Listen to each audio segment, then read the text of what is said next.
In this Sunday's Gospel, we're going to hear the beginning of the Last Supper discourse from the Gospel of John.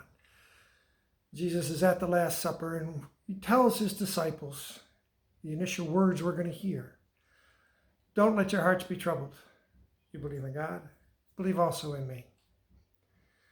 The key to understanding what's being conveyed there, I think, is in knowing what immediately precedes that in the prior chapter.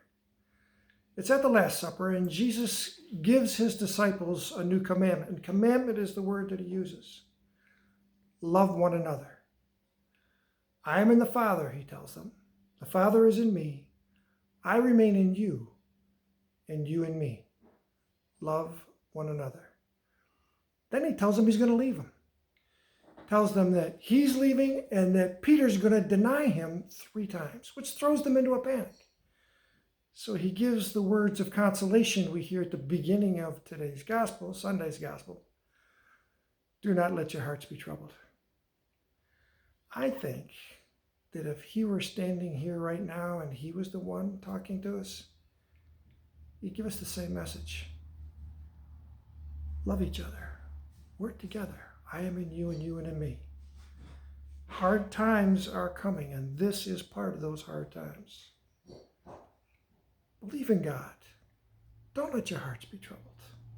We can do this together.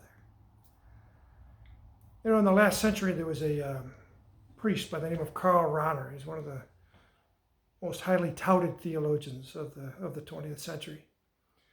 And he wrote a book called The Practice of Faith, a handbook of contemporary spirituality. And one of the things he points out in there is that we are the presence of God.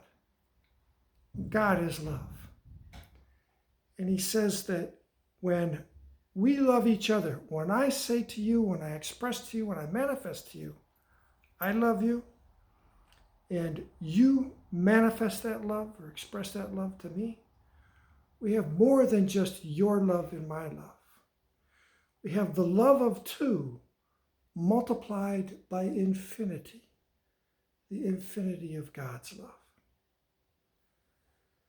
St. Stephen's is great at this. It's always been great at this. I've been a parishioner here. Duffy and I have been parishioners here for 30 plus years. We've seen it, we've felt it, we've experienced it at our lowest times. This is a parish family that loves each other, especially when we need it. There's some people going through some hard times right now. There's people who are suffering from the disease or suffering from the economic consequences of the disease. If you're having a hard time making it, if you're having a hard time hanging on, let us know. If you know of somebody who's having a hard time making it, reach out a helping hand. And it would be just like God, that person that God brings to you is somebody you don't like, somebody you think really doesn't deserve it. But when you reach out that hand, think about who you're imitating. Think about who did that for us. Man, I miss you guys. I wish I could give you all a hug right now. Stay safe. Don't be afraid. Love is all. Amen.